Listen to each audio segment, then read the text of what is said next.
Vayomer Elohim el Avraham, Zot briti asher tishmeru beni uvenechem uven zaracha acharecha himolachem kol zachar unumaltem et basar olatchem v'haya leot beriti beni uvenechem.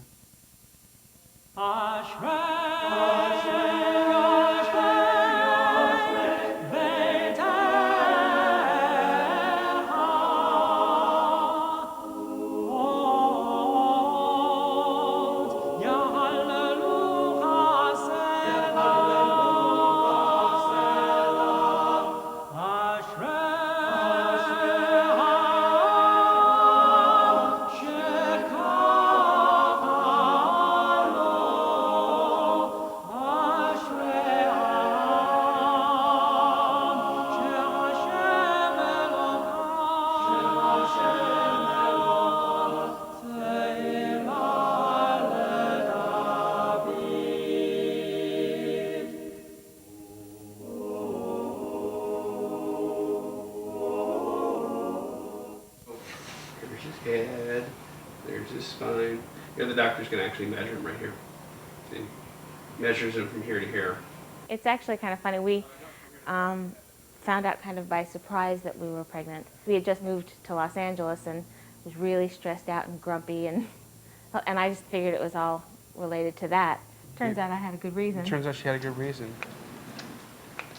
Circumcision is something we grappled with long before we were pregnant. My sister-in-law and my brother had a baby, gosh, a year and a half ago, so we got her the Sears baby book, and I read it before I gave it to her, and the circumcision issue came up in there. And so I got to thinking about it, and then I started looking on the internet and really, really struggled with it. I started out with going, well, you know, that's all well and good, but you know, you don't mean for Jewish people. You're not talking about Jewish people at all. And then I started seeing arguments against Jewish circumcision, and I went, huh. So I had to start re-looking at that, and then started sharing that struggling with Michael. And from there, I mean, we struggled with it for a few years, and honestly hoped with all of my heart that we would have girls, so I wouldn't have to make that decision. Oh yeah, we talked about it, and I said, well, of course we'll circumcise. I mean, what's the question? You know, I at the time had given it a second thought. That's just what you do. You know, you have a baby boy, you're Jewish, you circumcise him. No, at the time, I think Jenny called me insensitive for not understanding where she was coming from. Because it was foreign. The idea of not doing it was so foreign. By the time we did get pregnant, we had done our full grappling and had made the decision. And then, of course, the 16-week ultrasound, we found out it was a boy, and it all came back up again.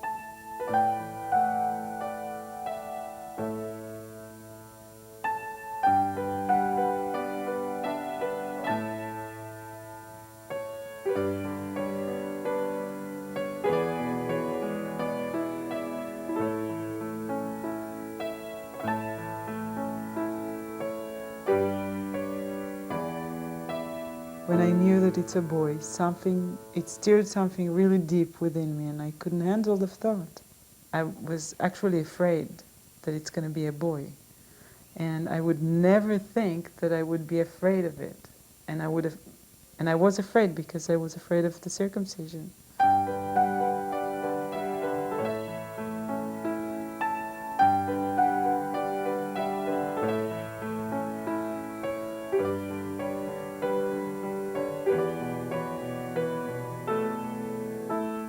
I'm sharing Aviv's wish that we just wouldn't have the thought, the questioning of the circumcision.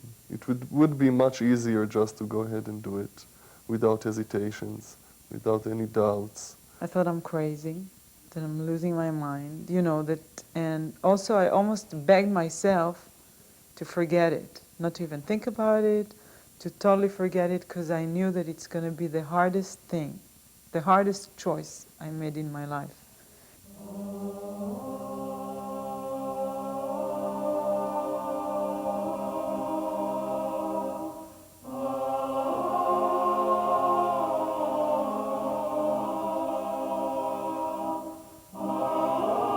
A bris in the physical means the removal of the foreskin.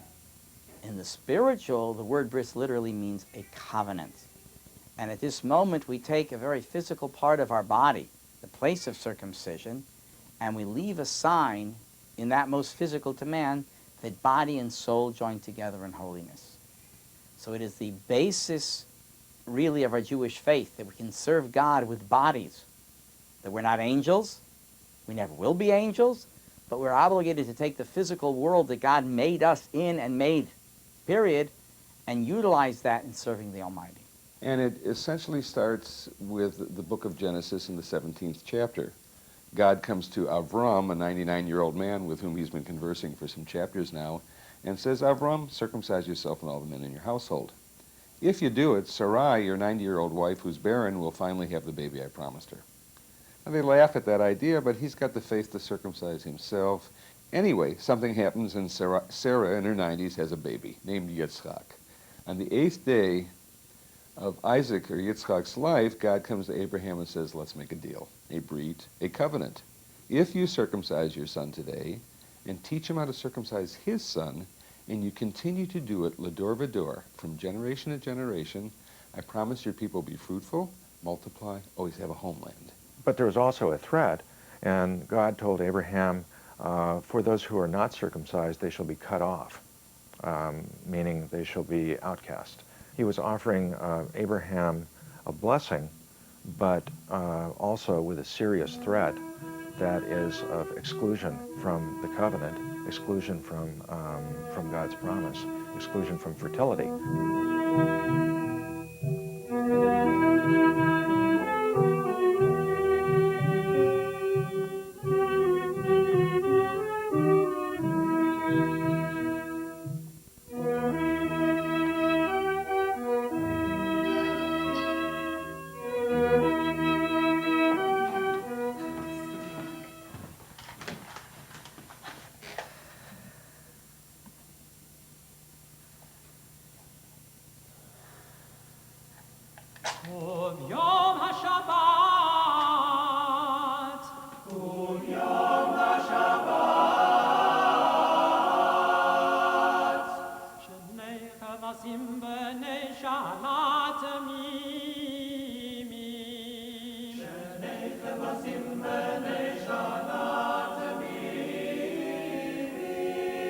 We read a lot and we talked with some rabbis and really tried to figure out what's behind this custom of cutting males' sexual organs. So the only reason, two reasons, one is God and the other is tradition, family. And with tradition and family, that was the hardest and the most painful decision there. That's a period when I felt also that maybe I'm doing something wrong, you know, so I decided to just let go of it. And until then, you still had the possibility that you wouldn't want it, but I'll say that I do want it. And then you'll be off the hook. yeah, I wanted, you know, I almost prayed that I'll refuse to do it, and then Manan will say, no, we have to do it, and then I won't have any choice, you know, Yeah, and I'll have a good explanation for Torah when it will grow up. It's not me, it's your dad.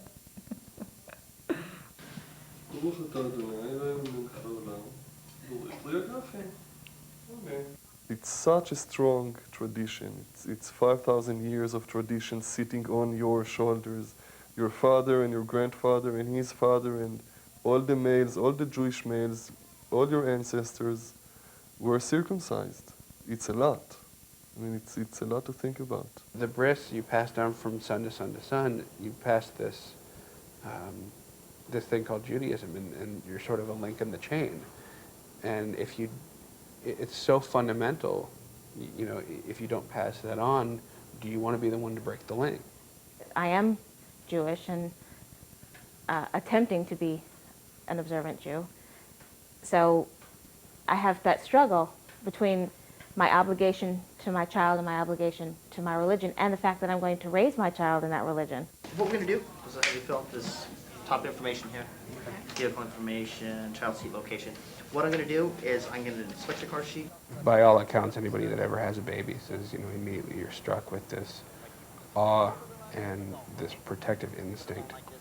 And yet the first thing that you do 8 days after it's born is, you know, lop off a part. The biggest argument against circumcision that I have and I continue to have is that I don't want to hurt my baby. I have made choice after choice to avoid hurting my baby. And we're planning a home birth where we don't intend to have, you know, corporal punishment at all. We don't want to physically or emotionally, if we can avoid it, hurt our child. And it seems so contradictory to me to have one of the first acts as a parent to hurt your child that it's enormously hard to deal with. Every time I changed his diaper, my heart was breaking in two, and I was very depressed. Very depressed. And I really felt like I'd committed a sin, like I had breached the bond of trust. There's your cookie cutters. Put them on the table. Why? Huh? Why? Because we're going to make cookies now. Cookies. Yay! We're going to make cookies. I always put it out there like, why? Why? Why do people do this? Why should I do this? I don't want to do this. I don't think I'm going to do this. My wife felt very strongly about not having it done after what she'd been reading and talking to people about. But for me, it was part of Judaism, Brit Milah, and we're Jewish, and I felt that a Jewish boy should be circumcised. It was hard for me to imagine a son who had some of the experiences I had, going to, you know, Jewish camp, Camp Ulatum, whatever, and being, you know, a non-circumcised kid in one of these camps. I thought that would be very difficult socially. No, Mom, don't do it. I gave over the reins to my husband. I've never had any brothers. You know, the boy thing, was a little foreign to me. And he kept saying, you don't understand about men and their penises and their this, and in the locker room and the Jewish camp thing, and you don't understand. And, you know, about being like your father and the social thing in a group. And I had to admit, okay, ultimately, no, that's not something that I'm familiar with. But I still felt in my heart of hearts that any child would be grateful to know that it hadn't been done to them and could get around whatever issues there might be. Come here, big boy. You know, I just sort of stepped back from it and let the wave of all these men that were in my house, you know, three or four of them, you know, they just sort of stepped over and stepped in and took over. Okay, when I walk in, I'm usually carrying the certificate and my bris kit. And I always get a lot of talk about that. He says, "Can you all that stuff for just as little baby or something?" But this is what it is, and I carry a lot of stuff in there, and it says I have to be prepared for almost anything. This is the board I was talking about.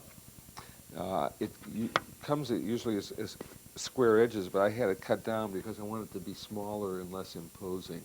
I went and saw a circumcision, just to remind myself what it is, and to see what I'm feeling in the moment, what I'm feeling in my body in the moment of the circumcision. And it didn't feel good. It didn't feel like anything I want to do to my son. First of all, the rabbi, the mohel that comes and starts to give orders, takes the baby, starts to tell anyone what to do and where to be. And it was interesting that during the ceremony itself, it was like the rabbi already knew that there is not a positive energy around brit anymore, because he was really trying to sell it, really trying to make jokes with it, to sell it as the boy doesn't feel much, the boy is not getting any traumas. Really? Yeah. Oh. In my tray I have 3 hemostats. I have a scalpel holder, a scissors, a forceps, which I rarely use, and the clamp itself. Before he cuts, you need to spread the foreskin from the penis itself. And there's, you know, he has all kinds of special tools to do it. Here's the foreskin covering the head of the penis. When I do a circumcision, I'm going to put one hemostat here. Can you get in on that one? I'm going to put one hemostat here. And then I'm going to make what's called a dorsal slit. It's a real surgery.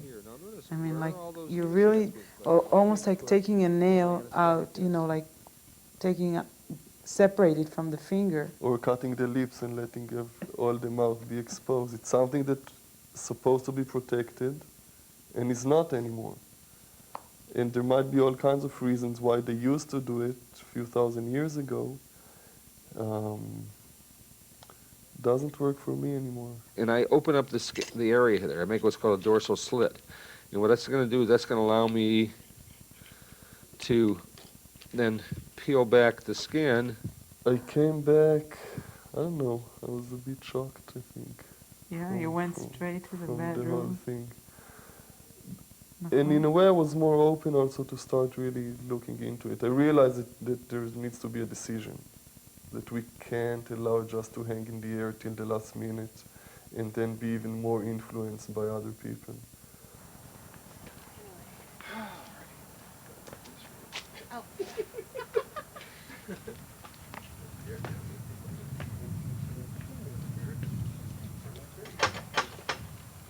So, please, when is your due date?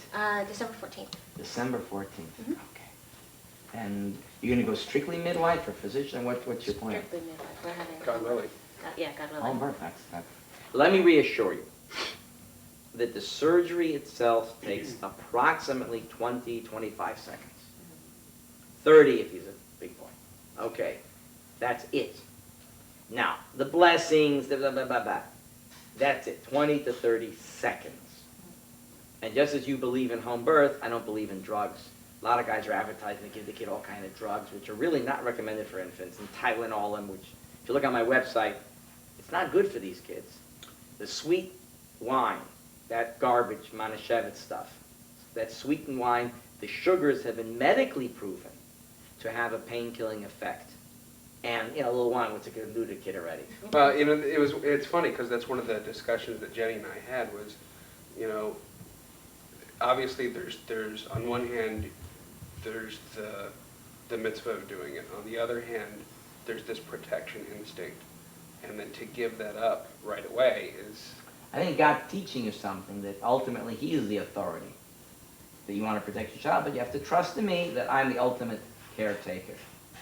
And I will not get into the discussion, is it good to be circumcised or not? Okay. How long does it take for it to heal? She's so concerned. Well, yeah, actually, we had the discussion, and you couldn't remember it. You know, it's like I said, you know, first of all, I can't remember a darn thing. Secondly, I've never, ever had a discussion with any of my friends regarding feelings of resentment or inadequacy or, you know, anger at the parents. Why'd your mother do this to you? You know, it's really never come up before. Have a happy, healthy baby, and the rest will fall into place. I certainly like his, that rapport that we got right off the bat is... Yeah, he seems nice enough, yeah. Yeah. Really put me at ease, for sure. Yeah. How about you?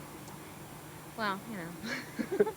It was, I think, a little bit after the ultrasound that I actually emailed my parents a few questions. I just asked, like, you know, I told them that we have this conversation and we want to know why we're doing circumcision, why, you know, I asked, like, why it's the foreskin and not the piece of the ear, or, you know, just, or why there's only a covenant with boys and God and not with girls and God, and what's the source of it, you know, all those questions, and they didn't answer me for like 3 days, I think. לא האמנתי, אמרתי, זה חלום רע. זה היה איסורים, לילות בלי שינה, ימים בלי לאכול. האמת שהרבה תשובות לא היו לי לשאלות שלה. באמת, היא העמידה אותנו במצב לא נעים, כי זה שאלות שאף פעם לא שאלנו. מבינה, 2000 שנה זה קיים, וזה פה, זה חלק מאיתנו, אי אפשר להכחיש את זה, אי אפשר לדחות את זה. And then my mom called one morning and said, Mom, why didn't you answer me? And she said, your dad couldn't sleep. We don't understand where you came from with those questions. We don't know the answers, you know? And I said, Mom, it's okay. You were the first people I would ask, and now I'm going to ask around other people just to know, you know? I want to know. And she said, we do it because we do it. You know, and that's it. לא היה עולה לדעתנו לא לעשות ברית.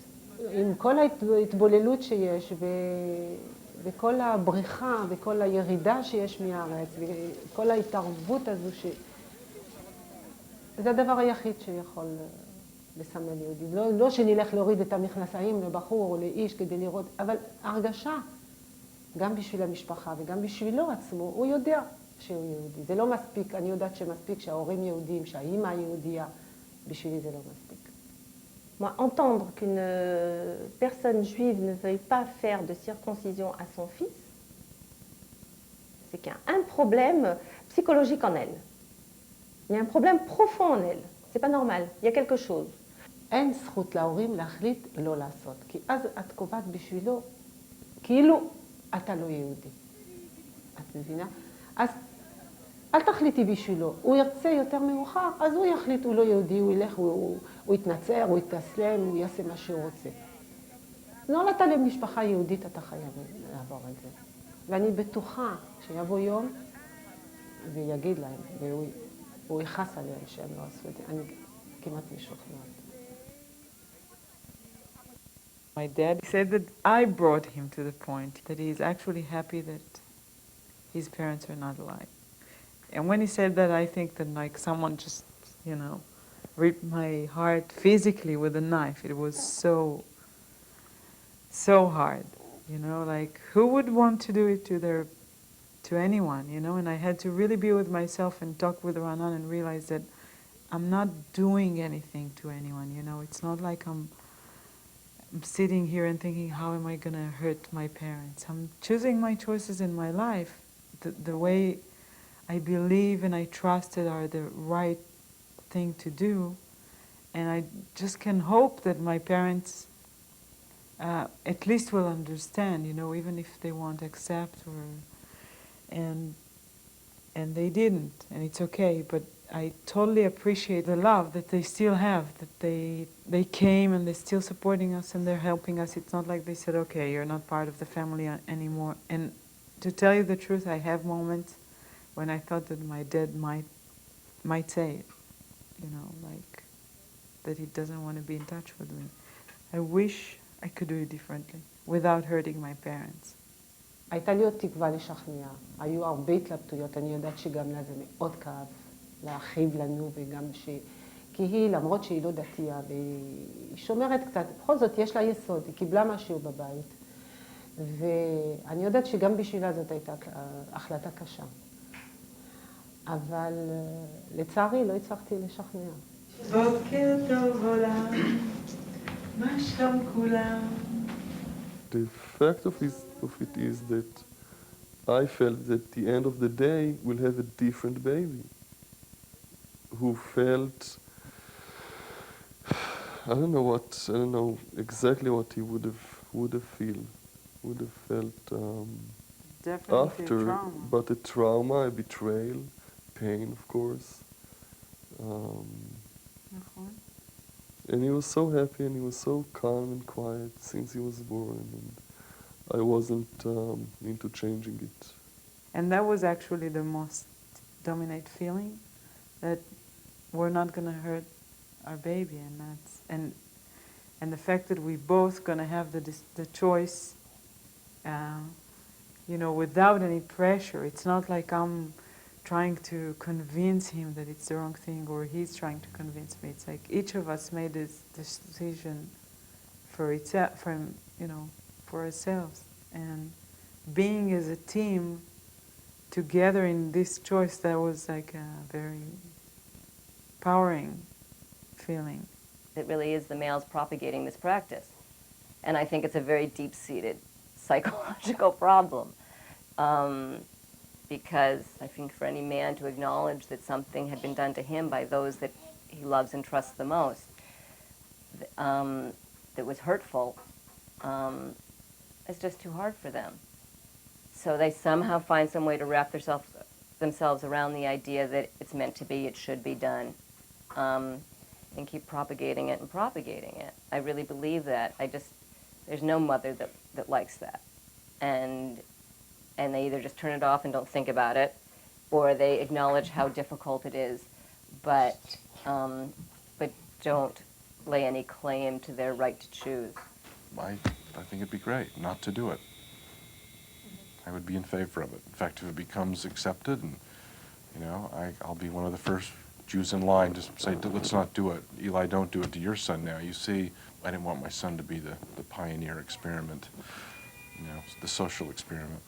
If you look at female circumcising or female cutting societies, what they say to defend their practice is extremely similar to what people who circumcise males say, that it's cleaner, that it looks right, that it's aesthetically pleasing, that you wouldn't want to really marry anybody who didn't have this thing done, but also that it controls sexuality, which is one of the strong motives behind circumcision, and even in rabbinic culture, traditionally was an idea that Maimonides, for example, accepted, that it made sex less pleasurable and therefore predisposed people to be more holy and spend more time thinking about God than thinking about sex. We know from cave paintings and from hieroglyphics and from mummies that have been examined, a lot of evidence that circumcision was around long before Judaism started. It's not the Jewish thing. We didn't invent it,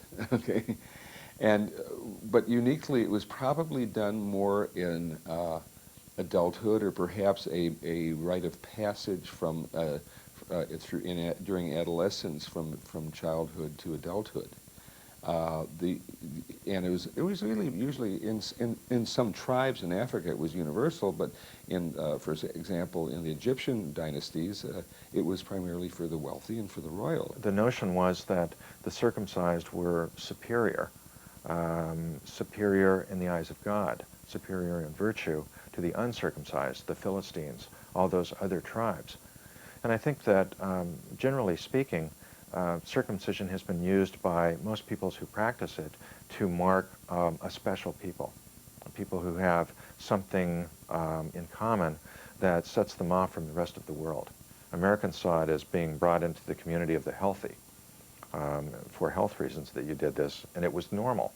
So that if you looked at medical textbooks or guides for child rearing, I don't know, in 1960, you would see the normal penis represented as a circumcised penis in drawings and illustrations for physicians. So it became completely ordinary and the way that the world is supposed to be in their view.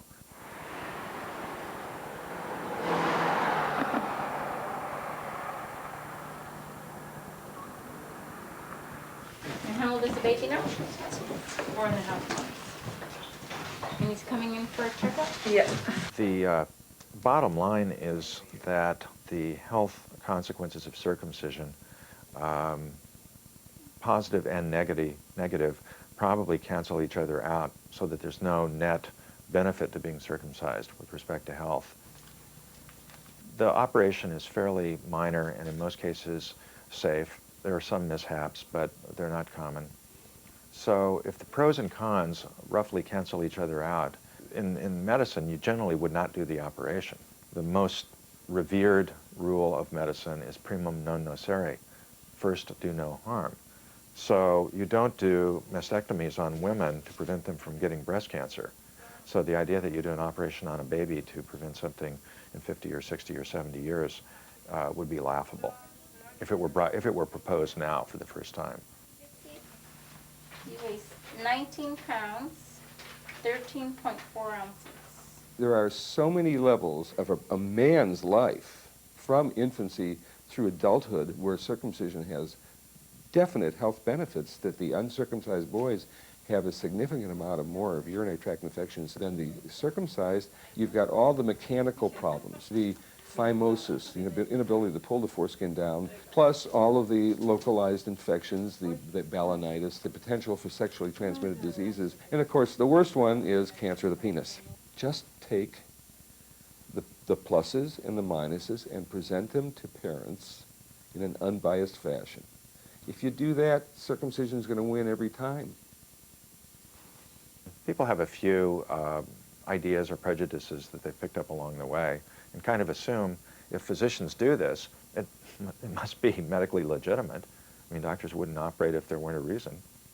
So there's a self-reinforcing paradigm that physicians believe that parents want it.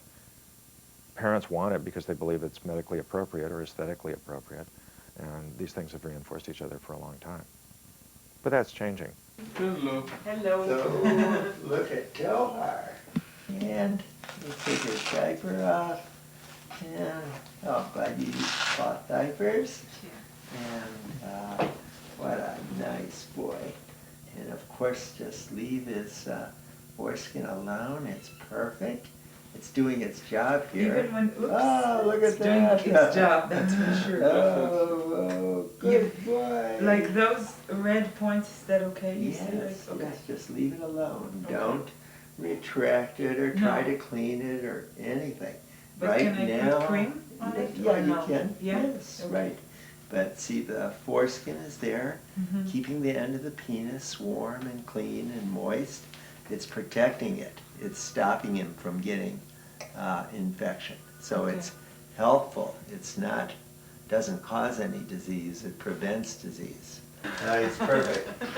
Now you're doing a good job. The more I see about it, the more I'm convinced that you did the right thing, and he'll be very happy with you. And you can make your covenant with God or whatever that you're going to raise your boy to be a good citizen without mutilating him. Yeah. And as Rabbi Hillel said, what is a Jew? A Jew does good deeds. And you don't, whether you have a foreskin or not, doesn't matter.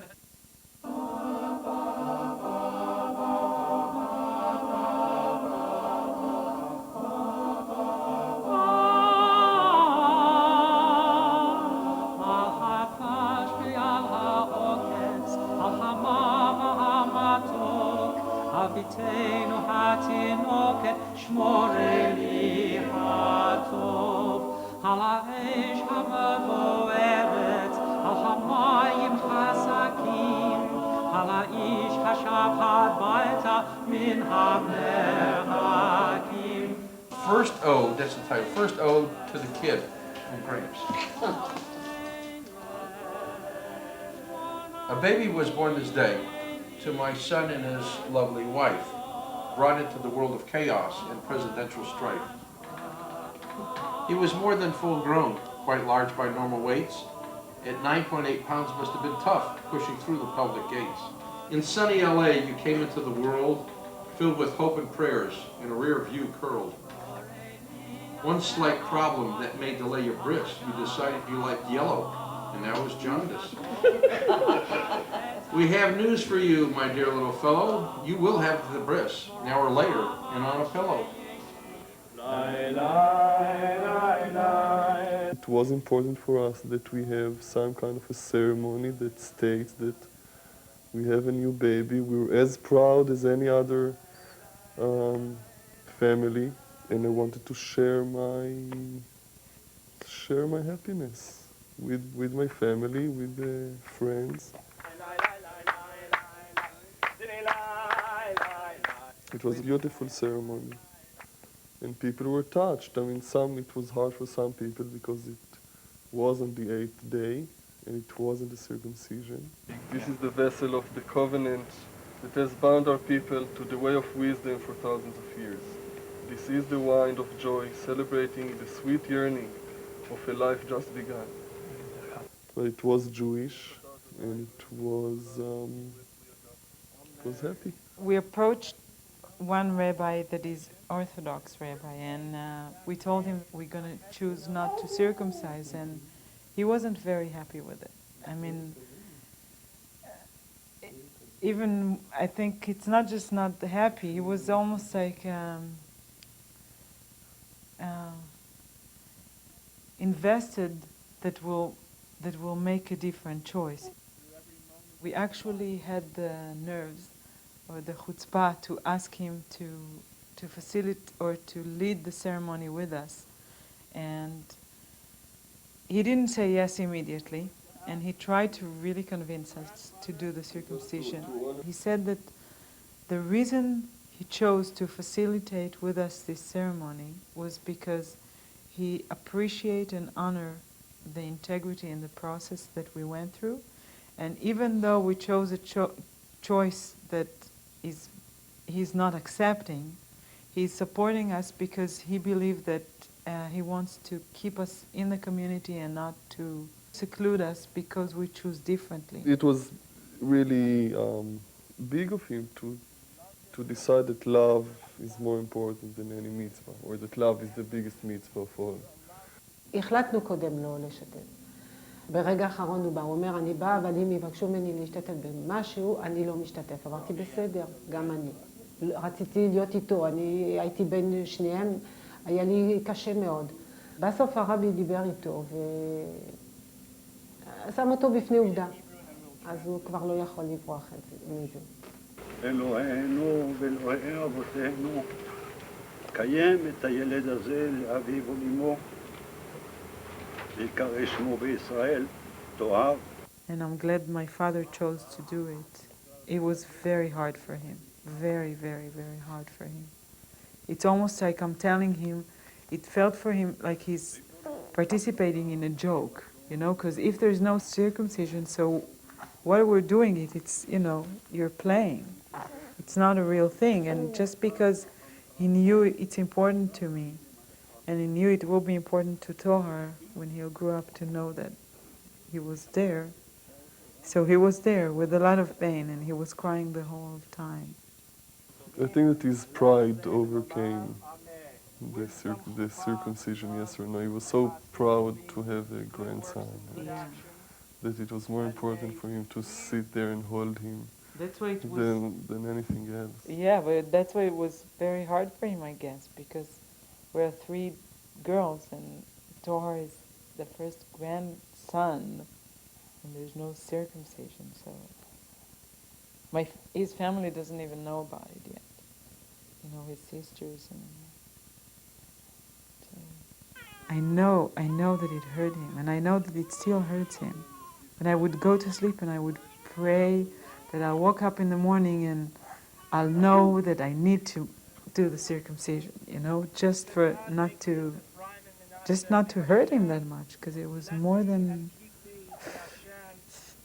I wish it would be different. I wish, really. Because I don't know if he would be able to forgive me ever for such a thing.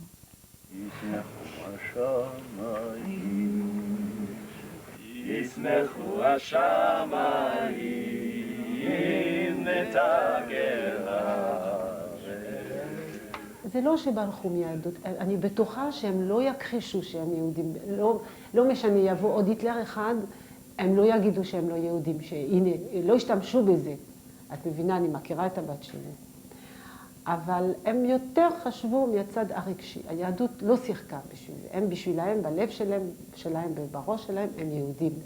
זה לא ישנה שום דבר. אבל פחדו להכאיב לבן שלהם, פשוט. זה הכל, זה רק מהסיבה הזו. Quand il y a des juifs qui eux-mêmes décident de ne pas circoncire leur enfant, moi je trouve ça c'est dramatique. C'est terrible. C'est se tuer soi-même, vous comprenez? On est une entité nous-mêmes. Alors dire non, je ne circoncis pas mon fils, c'est quoi alors? Qu'est-ce que je suis sur cette terre? Je suis juif en quoi? Alors, ne pas ils vous diront, ah non, moi je ne me convertis pas au christianisme, je ne me convertis pas au bouddhisme, je ne me convertis pas à l'islam ou à autre. Je suis juif. Mais en quoi montres-tu que tu es juif? Tu tues 2 fois ce peuple. Tu le tues comme les autres, hein, en voulant qu'il n'existe plus, mais en plus, tu empêches ton enfant de rentrer dans l'alliance de ce peuple. C'est terrible, c'est dramatique. Come on in. Shalom, mazel tov. Thank you. We How are made you? it. Baruch Hashem. I brought some free samples. Good, good, good. All righty. Table for bris. Do we have something slack that will go over before you do the head over the shoulder to burp him down, please. Okay? And I think that's what was the wedding experience 2 years ago. Jenny and I very, very much appreciate your coming and supporting us and welcoming the baby. And we know that it was short notice for everybody, so we appreciate that even more. But Please read the top paragraph. I am prepared to fulfill the divine commandment of ritual circumcision. Presently, my son will be brought into the covenant of Abraham, as it is written in the Torah. At 8 days shall every male be circumcised unto you for your generations. It shall be a token of the covenant between me and you. I appoint the mohel, here present, to act on my behalf and perform this ritual, because he has way more experience than me. Pray to God that our son will be a pride to his mother and myself, and that we may raise him to be learned and righteous, and that we may share with him in the fulfillment of his life. Amen. Amen. You said bris covenant, our kavanah, our thoughts at this moment are that we take the physical within us, symbolized in the place of circumcision, and leave aside that body and soul, guf and neshama, joined together in holiness and in sanctity, elevating our physical and serving the spiritual. And therefore this mitzvah supersedes the party, although they're a very nice little spread for so early Sunday morning. It is not just a medical event to be done by a physician, and indeed the person doing it, you've honored me to do it, should be someone who will, to the best of my humble abilities, deliver that spiritual content and intent of covenant, that this young man will grow indeed physically, spiritually, to fulfill the concept of covenant. That's his cue. All right. Come hither with the baby. We need a baby, or I just do Michael. Jenny's going to vote for the Michael every time. For leave. Put your feet on the chair. Put your knees together. Don't help me. Do not help me. Just relax. Michael, a little boy, please. Okay. What's your name, sir? Moshe. Moshe, give me your right hand. Brown. Head, feet. We need a gray area. Yeah, we'll get that there. Okay, fine. Daddy, stand right here.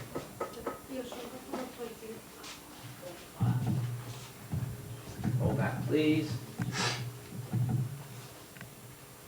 Release the baby. Release the baby.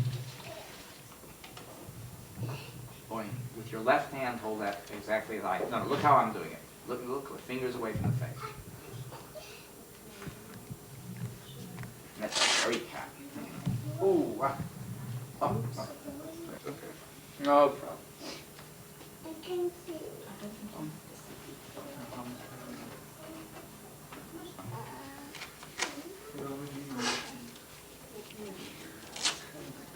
Look at those drumsticks.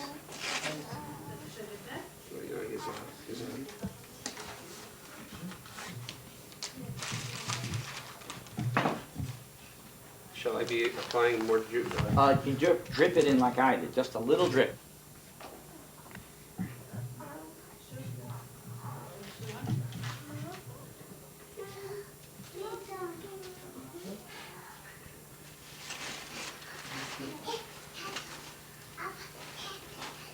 Give him another little drip.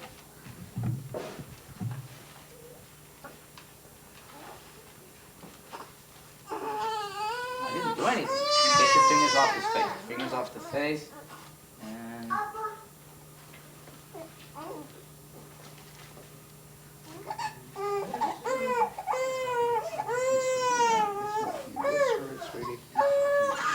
another little drip and I'm done.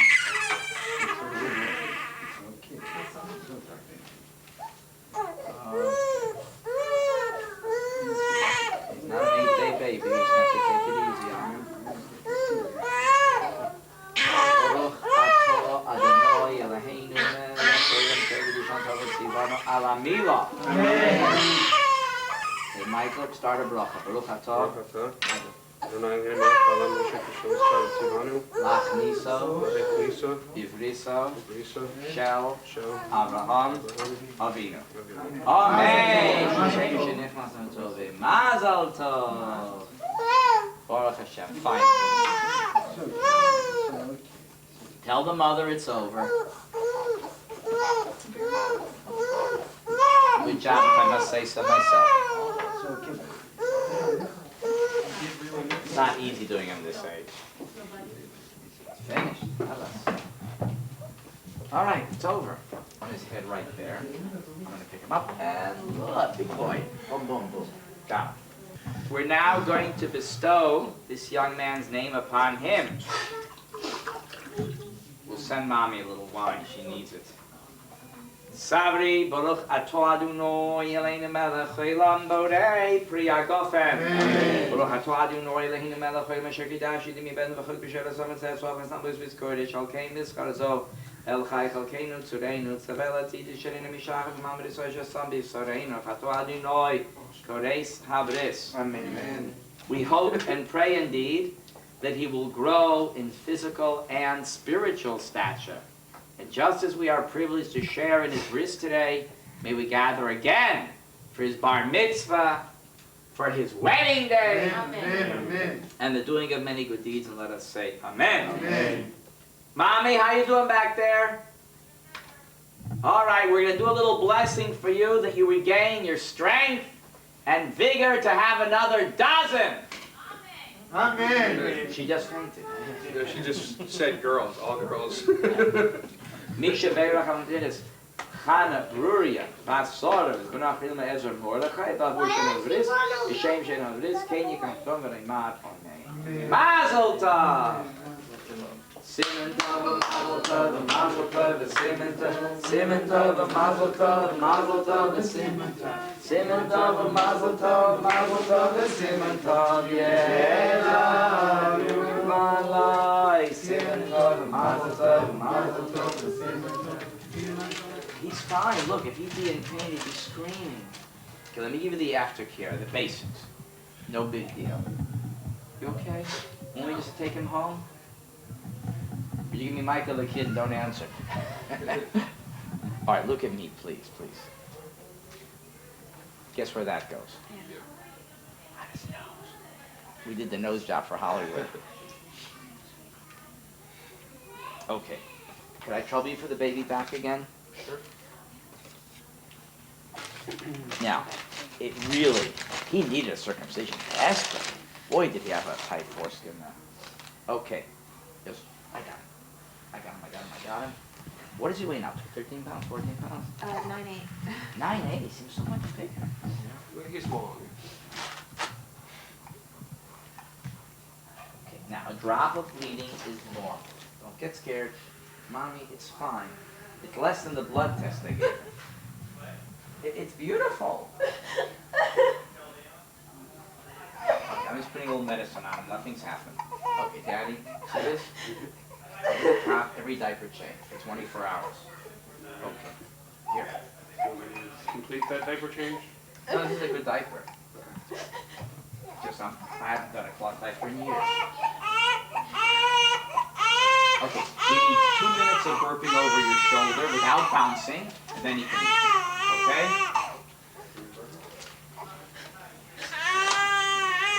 Come here, sweetie. Come here, sweetie. I'll be right back.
When Toar will grow up and he will ask me a question about decision that I made, I can't tell him it's because people did it for 5,000 years, you know? It's not an answer that I can give him and still respect myself as his mother. I have to tell him exactly what I felt, and that it was my truth, even if he will find it wrong. At least it's something I can respect and I can really back up with my, with my essence, with who I am. Telling, this is your mom, You can take it or leave it or love it or hate it or whatever, but this is me. And it's not tradition and it's not people and it's not, society and it's not rules that I had to go by even though I didn't feel like. No. I assume once it heals, there will come a point where it won't be a raw wound for me either. I mean, that's what I hear from everyone else, is that, just like he gets over the pain, and so will I. But, I don't know.